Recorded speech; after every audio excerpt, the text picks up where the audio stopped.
Hugh is an early investor in MyFirst and someone that's been very successful investing in other businesses and founding his own businesses. So obviously the journey that we're on, he's played a really big part in, us early on in the early days with myself and George starting the business. Hugh was there at that stage, and he's supported us ever since. So it'd be really interesting for some of us to hear what he has to say, his views on our business, what it takes, in his opinion, to be a successful business, because it's a part that we all have to play. Thank you, James. Well, good evening, everybody. So look, I hope you get something out of this evening. It's important you do. Let me just introduce myself. I'm a bit older than you guys, so it takes a little bit longer, but I'll do that as quickly as possible. Actually, my career started in the 1970s. None of you guys were born, so it's a very long time ago.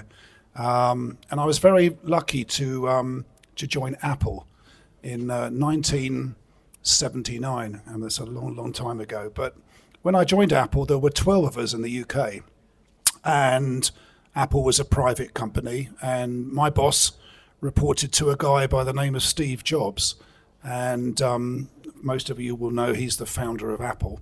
And today everyone knows Apple. There's over 160 odd thousand employees now, but can you imagine being one of 12 people in the UK? And then worldwide there were 226. So the point about Apple being very young was I was surrounded by some really amazing people. And for me, for my career, that was a very important part of my development, was to be, working with such great people with a company that was growing. And when you work with great people and you work with businesses that are growing, you learn a lot. And so I think for my career, looking back to Apple, and we'll mention a few more, but I've been really lucky to work with many companies that have grown and been successful. And as a result, I've learned a lot. So I don't think it's about I'm anything special. I think I'm okay at what I do. But I think what I can say to you is that, most of what comes out of my mouth is based on my experience, working with great people and trying to do, when I make decisions now, it's based on those learnings that I've built over the years. There's a few companies there that are on the board, and I'd like to just do one of those, which is Trusted Reviews. Again, it's 20 years ago now, but I founded my first company in 2003. And at that time, the internet was beginning to develop rather quickly. And prior to that, we used to have magazines, for people who might remember those. And in the computer industry, we used to have these computer magazines that everyone used to read.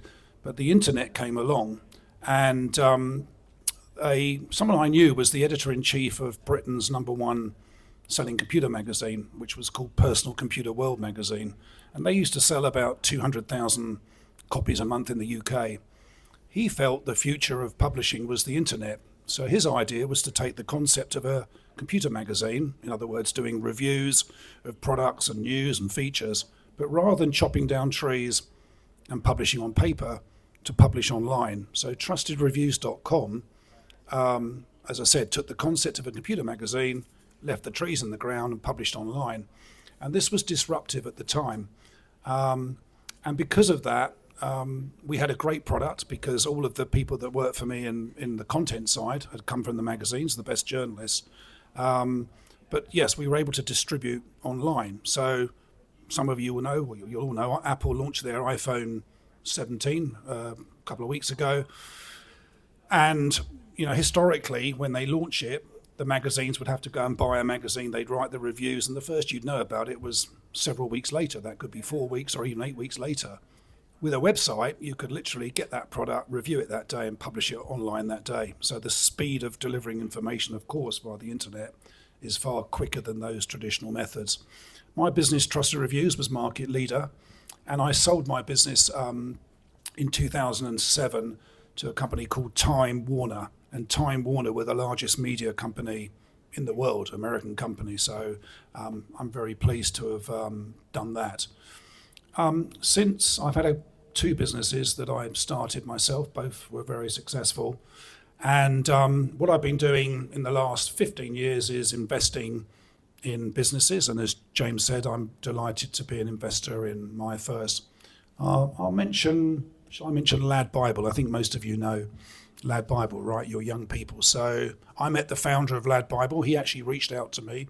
I used to follow Lad Bible on Facebook. It was a bit like, I don't know if you guys have ever heard of You've Been Framed, but anyway, some of you may know that. But You've Been Framed was people used to send their videos in of doing stupid things, and you'd watch it on TV. So a lot of what Lad Bible was doing was publishing these funny videos. People were sending them in, and it was really funny and a good laugh. And I used to watch it because of that, and follow it rather because of that.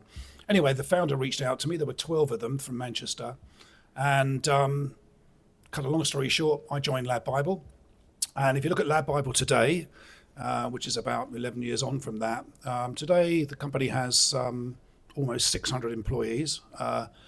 In terms of followers on social media, has over 500 million followers across all social media platforms. The numbers are just astonishing. And so Lad Bible can say today, of all young people, no one has a bigger audience than Lad Bible. So it's a great story for me, teaming up with a couple of 22-year-olds or a team of 22-year-olds and building a business from there.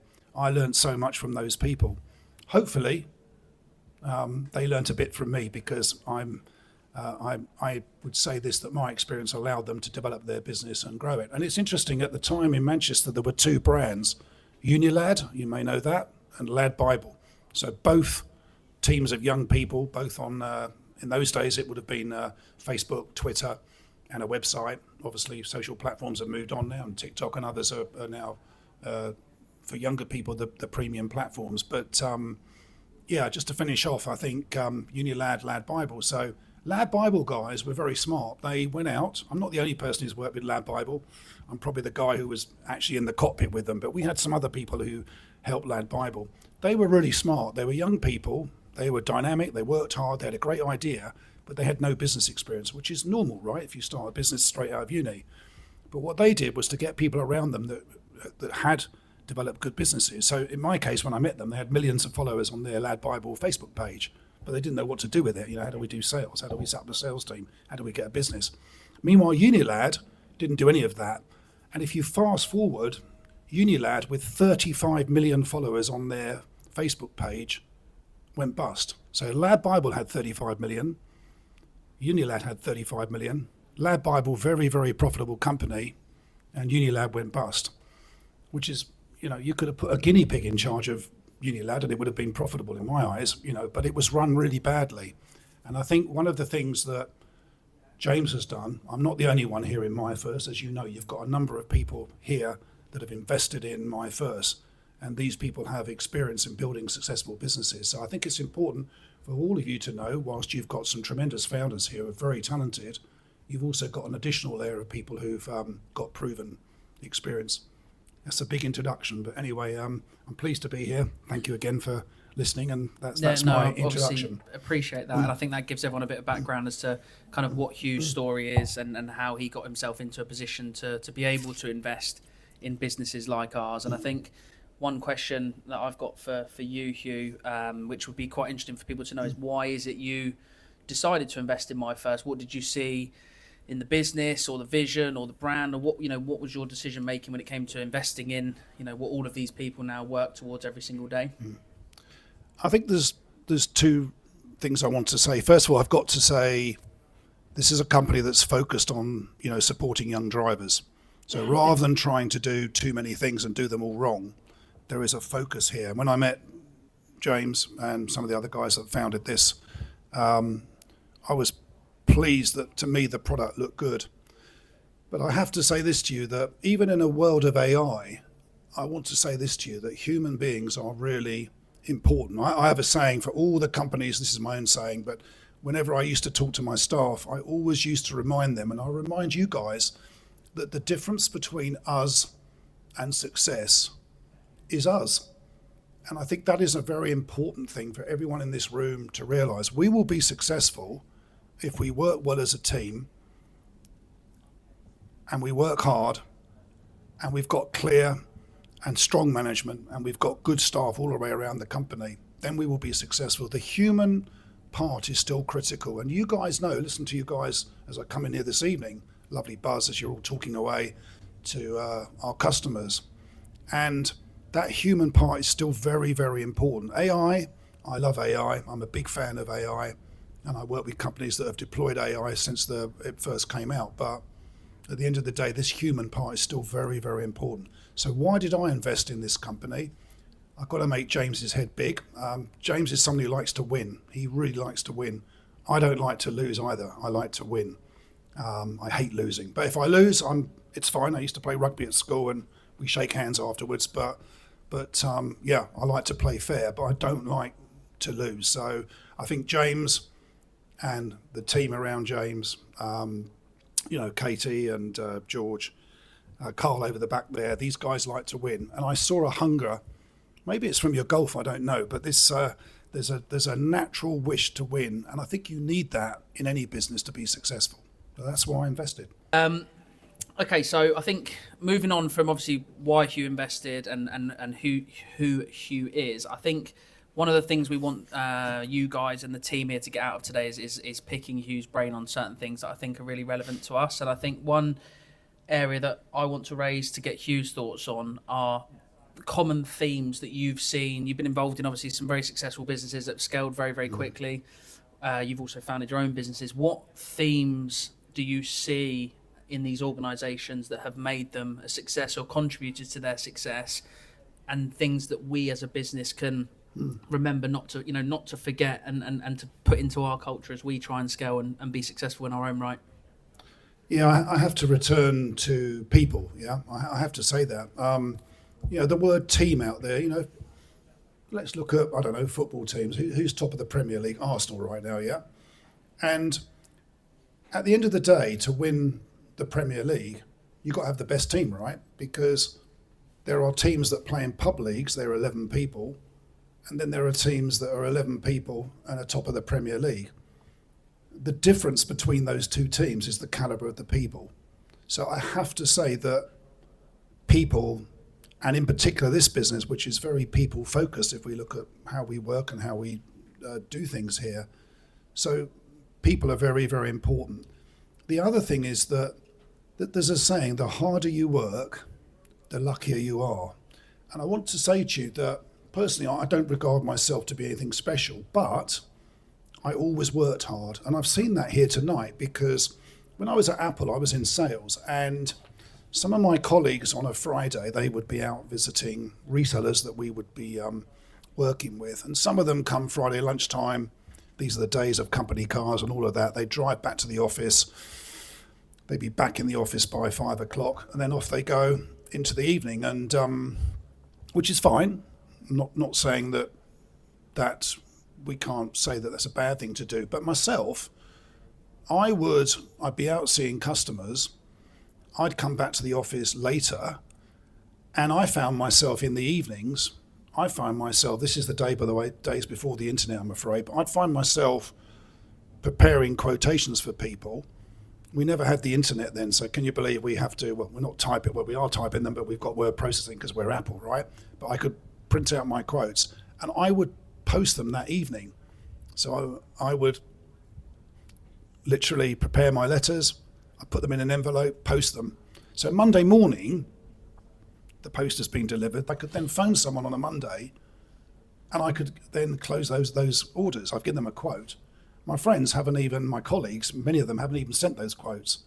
And I think sometimes these are examples. You guys tonight, there are people here that I think finished at 6, is that right? Was it 5? 5, yeah. 5, and some of you are still here working. I like that. I really do like that. And it's a trait that if you want to be more successful, I really want you to think about that. You have to get a balance, of course, in life. I appreciate you have families and friends and so on. But for me, when I look at, and I've worked with many successful businesses, I've been really lucky, and there's a common theme: great people, like I said, who work hard. The other thing is to enjoy your job. There's a saying, find a job you like, and you never work a day in your life. And it's amazing how some people have got a job and they hate it. And if you hate your job, don't stay at the company you're at. That's pointless, right? And you look at volunteers. Down the road from here, there's a site called Brooklands. I don't know if any of you have heard of Brooklands, but it's a motor museum. And there it's got cars, it's got aircraft. Can you believe it? We used to manufacture aircraft in this country many years ago. And it's got London Transport buses, right? everyone who works there for free. So can you imagine doing a job where you don't get paid? And there are people there that work for free. I was actually a trustee. I had to give it up because of my work commitments, but I was a trustee there. I worked there for free. And you try managing people who don't get paid, but what you get is people there who absolutely love what they do. The point is that you see a passion there and you see people who love what they do. And I think in your work, you get paid. Of course you should get paid, and that's the kind of work I want to do. But if you enjoy your job, so these are common themes. You've got people who love what they do. The other thing is you've got good teamwork. It's not, everyone in this company, whether you are the founder of the company, whether you're part of leadership, or whether you're a young person doing your first job in sales, everyone is important. Everyone is important. And some of you are building your careers, some of you are further into your careers. But it's so important that successful companies, you've got a team, you can genuinely work together, you enjoy what you do, you work hard, and you want to win. These are the common themes that build successful companies. And from Apple, Lad Bible, Just Park's another classic one. When I invested in that, it was one guy. Anyone here know Just Park? Or anyone drive and whatever? It was one guy. And his business was called parkatmyhouse.com. You kind of get what he did, right? It was a marketplace connecting car drivers and parking on people's driveways. Just Park still does that, but Just Park does everything now. It's a huge company, one guy. And again, the passion behind that guy. He had this idea, and it was, I need a website. So he taught himself to program. Can you believe that? And then wrote it himself. How cool is that? I think that they're obviously things that we all try and bake into every day here at MyFirst, and we're trying to, constantly share that message between us. And I think we've done a tremendous job of getting ourselves in a place where people do care. We do want to be number one. And I think, I resonate with some of the things Hugh says, and I know that a lot of us in the, you guys sat here do as well. So I think it shows that we're on the right tracks and we are doing the right things, and the evidence is behind that now, when you see our growth and the numbers and everything else. But I think it's great to hear from Hugh things that we're already focusing on. I think on the topic of people within the business, obviously everybody here is within this kind of MyFirst mission. One thing that we've talked about, and a lot of people that I know that have founded successful businesses talk about, is entrepreneurship. So people within the business almost bringing an entrepreneurial element to the company and helping the company to progress and be better. So it'd be great to hear your thoughts for these guys on why entrepreneurship is so important in a very fast scaling, high mission sort of business. Yeah, look, we all know the word entrepreneur, yeah? And I guess we look at the founders of the business and they're kind of entrepreneurs. James is an entrepreneur, yeah? And lots of people think about starting their own business. I can promise you it's not an easy thing to do. If you look at investing in businesses, if you're 90%, you don't get any return. Only 1 out of 10 does something. So the maths are not good. But my first job, I'm working for other people. I absolutely loved working for Apple. I worked for a Japanese electronics company. I built their operations in Europe. And I didn't start my first company until I was in my 40s, actually. So I was very happy working in a business. But I want you guys to think this way, that you can, if you want to, shape the future of this business. Don't think that this business is down to James, or it's down to Carl or Katie or whatever, George and so on. Everyone in this room, if you have ideas that are going to make the company more successful and could develop your career as well. I know when I was in sales, I remember I might go to my boss and say, you know what, next year I think I can treble my sales, but I need 2 people to work from me. So I want to hire 2 people. I want you to promote me as a manager, because I'm going to manage them, and I'm going to triple the business next year. Okay. Knowing that if I didn't do it, I'd be fired, all right? But I was so confident in that. And this is at a very early age that I was able to do that and build things. And we use this word entrepreneur, and it's where people are entrepreneurs within a business. And I want you to try and think. Now, I'll give you an example. Google, when they first started, they had their own video platform. And there was a lady working for Google called Susan Wojcicki. And she was aware of this startup called YouTube. And she thought YouTube was a hell of a lot better than what Google had. And so she went to the founders of Google and said, we need to buy this, we need to buy it. But she just kept pushing, right? There's a saying, you only fail when you give up. So she didn't give up. Of course, if someone says stop, okay, you have to, I've lost that battle, I'll try another battle. But anyway, in the end, the founders said, okay, we'll buy it, you manage it. We were just looking at this earlier, actually. They paid 1.65 billion, $1,650 million for it, 1.65 billion. It's a lot of money, right? Today, it's not worth 1.65, it's worth 550 billion. So one person has changed the course of history of Google in that YouTube, and I'm sure everyone in this room uses YouTube, be it on your devices or on connected TVs. And I think I want you to, not necessarily think you're going to build a $550, but mind you, if you've got an idea how to do that, come and tell me, by the way, but come and tell me first. No, but I want you to think that you can, if you see ideas and ways that we can grow this business quicker, please do that. Amazon, it was an employee that came up with a single click and buy. So click buy, Amazon were first to do it. They put a patent on it, so no other company could do that without Amazon suing them. That was over 10 years, that's expired now. But that was an employee in Amazon. And it's the same with Sony, PlayStation. It was an employee that pushed Sony to do that. Originally, they didn't want to get into that market. And a guy pushed and pushed. So, these are big examples. Always nice to quote the big ones. But I'll give you my example of, can I have 2 salespeople, please?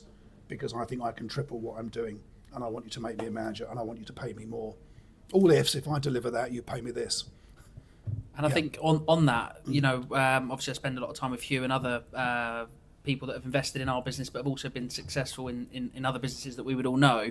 And I would say probably from my own experience, that is the number one thing that they talk about, is encouraging people within the business to build and grow the business from within. And I think sometimes it's very easy when you're going about your day-to-day job to forget the impact you can actually have here and at other businesses. And sometimes you're just working all the time. We're all working very, very hard, but actually stop, reflect, use your experience. What experiences have you had that we can maybe improve? Because we're not necessarily close to certain touch points. And so the more we can have that shared back to us, the more we can support it. And I think we're very, very keen to do that. It's a recipe for success. And so we deeply encourage people to sometimes take a moment and actually think, okay, I do this every single day. What could I actually improve so I never have to do this again? And sometimes thinking about things like that, whether it be taking the post across and how can we automate that, literally anything. If you're thinking about how you can improve it for us, we encourage it and we want you to continue to do that. I guess one part that I wanted to raise with you as well, Hugh, is that there are, and I know because I know the staff and we spend time together and I talk to the team here and everybody else, there's a lot of ambitious people here that want to do well. You mentioned earlier about people don't just go out and start businesses necessarily on day one, but what would your advice be to the people in the business that are very ambitious, they want to do well for themselves, about kind of absorbing this journey and what they can learn from this journey, a bit like you did at Apple in your early days? Yeah, look, I'm thinking that you've all got ambition, right? Most people have ambition. Most people, your ambitions will be different. There will be people here that want to build the biggest company in the world, and there'll be people that want a different lifestyle. So there's no one size fits all. But the point is this: you are in a company that is growing. Not everyone is growing. If you switch the TV on, it's almost like everything is doom and gloom, isn't it? I'm trying to avoid reading the news. But as I said, you're in a company that's growing, which is good news, right? You're in a company where you get paid every month. There are some people that worry, are they going to get paid at the end of the month? Is the company still going to be viable? And you're in a company that, as it grows, will give you opportunity. The policy of this company is, as we grow, to recruit from within. So if we grow the company and there's opportunities to promote people, the first port of call should always be, do we have somebody internally that can do that, and to reward those people who deserve it. What you don't want, though, is when an opportunity comes that you get put into a position that you can't do it. I remember Lad Bible, we were very, very successful. The guy who started our accounts is still with us. He came from boohoo.com. It was, most of you know Boohoo and Pretty Little Thing and all that stuff. And yeah, when we went public, we then needed to appoint a CFO. And I remember with the founder going to him, and he'd been with us 10 years, and we had to say to him, we're going to bring somebody in. But the point is that when you're a public company, you've now got shareholders. It's a completely different job, where Chris, who was head of our entire finance team, had none of that experience. So if we give him that job, he would have failed because he's got no experience of doing it. But the point was that by recruiting somebody from outside, in this case, he was able to learn from that person and learn a great deal. So he's now got someone above him who can develop his career to the next thing. So that's an example sometimes where we might bring somebody in. But wherever possible, I think in a company like this, we can reward people as the business grows. You're going to learn a great deal here. I learned stuff from Apple that, when I started my own business, some of those things that I learned were very, very important to me, and I avoided making mistakes in doing that. 3 types of people, by the way. Let's throw this one at you. There are 3 types of people. So there are those people that make things happen. There are those people who watch things happen. And finally, there are those people that ask, what happened? So do you make things happen? Do you watch things happen? Or do you ask, what happened? And sometimes in life, it's really important that you make things happen. And like I said to you, I think sometimes your career here, of course, you've got to prove your ability here, and you've got to convince those people that you work with that you're capable of doing more with the business. So you have to have the track record. That's important. You can't go for a job as a pilot if you've never flown a plane before. Yeah, so it's important. Yeah, I completely agree with that. And I think one thing that I wanted to raise with everybody here, with us, Hugh, is that obviously a lot of times we talk maybe me and you will have a conversation. We talk about the importance of winning as an organisation and why ultimately in business that is important. But I think when you're not exposed to those conversations, sometimes I think that it's very easy for us as an organisation and for other businesses we compete with, maybe they're not having those conversations. With your track record of investing and building businesses, why is winning actually very, very important? Why is it that we all need, and I think we do this anyway, but why is it important that a lot of us come in with an actual goal and a mission and a desire to win, and we set ourselves up to want to be the dominant brand in the space? Why is that important versus just going to work and not really considering those things when you're going about your day? Yeah, look, I mean, for me, winning is important. I think actually it's kind of, there is a human DNA here, isn't there? I don't think we like to come last at everything, do we? I don't think we don't like to fail at things. So I think that's but for me, winning is fun, right? If we win and we're successful, that should help us with our careers. We live in a world where we need money, right, to feed ourselves and the houses that we have, et cetera, et cetera, et cetera. So the nice thing about winning is it brings reward. I think that's the important thing about winning. And I'm sure most people here would like to look at themselves in the future, and they have a vision of where they might be. It could be the job that you do. It could be the house that you live in. It could be the family that's around you. Whatever it is that you aspire to, you're going to have to earn some of that, right? Unless you've got a friend or you win the lottery or someone who's going to give you a load of money. But so I think winning is important. So the point here is, if we want to win, it's a bit like if you work, I don't know what football teams yours, I support Chelsea, but in football, we want to win, right? And I don't know if how many of you guys follow female football.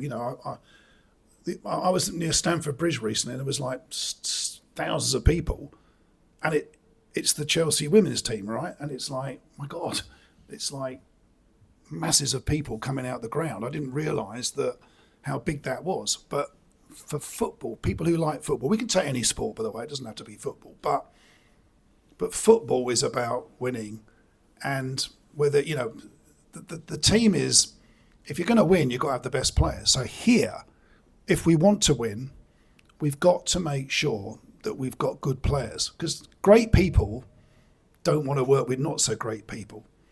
I think that's a true saying. So I think if our culture is we want to win, and I believe that is our culture, that's the culture I believe we all aspire to, we've also got to make sure as we grow that as we add to the team and we get bigger, we continue with that ethos and we keep hiring good quality people that will fit to our culture.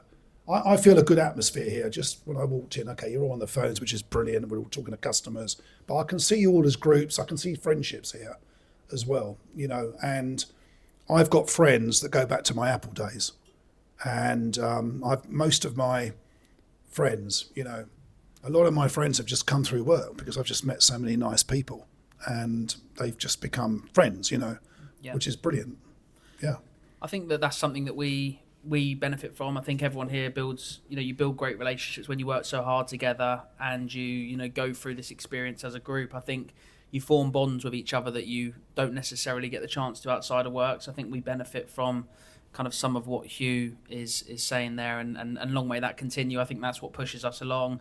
You know, we win together, we lose together. It's not always easy. It's a very bumpy ride building a big business, but if we've got each other's backs, it doesn't matter what department you're in, what you do, where you work, if we continue to work as a team, I think success will only continue to follow. And I think that's what I take from kind of that message there, is that we do it together, good or bad, and we, you know, we benefit from the results as and when they're good, which they will be. Does anybody have any questions for Hugh while he's here? Tim at the front. What's the biggest piece of advice that you've learned as yourself now that you would give your younger self that would make the biggest difference?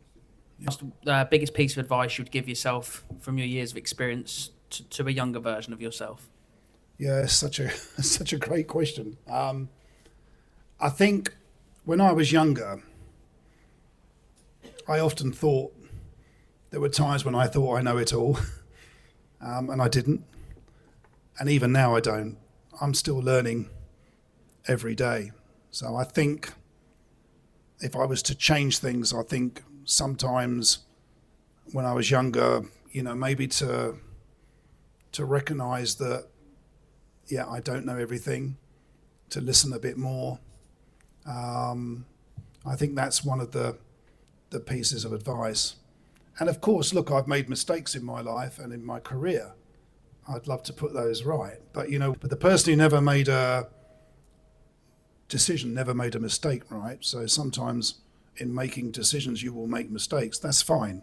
It's absolutely fine to make mistakes because you learn from those. So I think when I was younger, yeah, I missed. And the other thing is, we talk about mentors here now, don't we? I mean, we never had that. That word didn't exist, you know. Even entrepreneur, I studied economics. My economics teacher, well, as part of business, but he used to pronounce entrepreneur, entrepreneur. Couldn't even pronounce it properly. An entrepreneur. But we never had years ago, let's say, mentors, you know, people who could give you advice and guidance. And for the young people, you know, I know when I was younger, it's like my parents, I never listened to them. Just, I've got, you know, children now, they don't listen to me either. But actually, you do find as you get older, you know, some of the wisdom that you get. So I think if you're young and you've got experience around you, whether that's people in this building, your managers or whatever, but I think that's an important thing as well to make sure. But your question is, you happy with that? Yeah. Thank you. A good question. Yeah. Yes, Jerry. How, in your experience, James has alluded to the fact it's a bumpy road building a business. How do you avoid the pitfalls, the blockers, the cul-de-sacs that you've been down? And how do you learn from them if you get there? Yeah, I mean, look, starting your own business is scary. You know, I don't know if James has had this, but I remember there were times when it was like, what the hell have I done? You know, I mean, I was CEO of a company with everything, you know, I ran a company that was over 100 million of sales, you know, and what a job I had. And then I gave it up to start my own business. And I was thinking, my God, what have I done? So it's tough. It's lonely sometimes. You're really going to bring out a positive answer with that question. You can see the No. pair of us just glassy-eyed here. Yeah, it's tough, right? Starting a business, and you have to manage emotions. It's sometimes in life things are going very well, and then sometimes they're not going so well. We teach this in sales. We try to get people to maintain a level, positive attitude, no matter what. If that board said 105 out of 55, we got to come back tomorrow with the same approach, right? And then likewise, if it's 0 and 55, again the same. So I think it's controlling those emotions, managing those. And like I say, even here, careers are always, there's going to be some ups and downs. That's just normal. And sometimes you just have to accept and understand that, and not to necessarily go like this when something isn't right. Would you say, for some of us in the audience, it's their inevitabilities? It's going to happen. The most important thing is you don't allow it to affect you to a point where you change your direction or what you're trying to do. And at the end of the day, it's going to be tough. But if we work together, we'll get through it. And resilience is obviously a key attribute for yourself and for anyone that builds a business. We have to be a resilient team. And I think we are very, very resilient. I think if you look at us as a group, we're tremendously resilient. I think we've done a tremendous job, and I think that's something we're very proud of here. Yeah, and never give up, right? Because, again, the saying is you only fail when you give up. So you never give up. If you believe in something, you want something, look, there are times when it makes sense to realise that it's best to stop that and pivot and do something different, right? And change. That's fine. But yeah, like I said, it's making sure that you maintain that positive attitude, knowing that some days, some weeks may not be quite right. And then you've got to judge it over the period. So a bit like as an investor, I've invested in businesses and lost my money. That doesn't feel good, I can promise you. But I don't judge it. I don't then walk around thinking I lost some money. I judge it by the overall thing. I look at all the money I've invested and what I've got now from that. That's fine. And there will be some mistakes. Yeah. Brilliant. All right. Well, yeah, thank you. I just want to say again, thanks to everyone for obviously staying. Those that came back as well, thank you very much. I also want to, from all of us here, say thanks to Hugh. His time's obviously very, very valuable. And hopefully somebody or all of you can take something from it. And look, it shows people like Hugh believe in us. They're very successful. They believe we're on the right tracks. We're doing the right things. Sometimes when you're in amongst it every single day, it's hard to remember how well we're actually doing. And it takes some external voice just to kind of get that recognition. And so well done to all of us. But if we could just sort of say thanks to Hugh for coming in and appreciate all of your time as well. So thank you very much, Hugh. Thank you, guys. Thank you.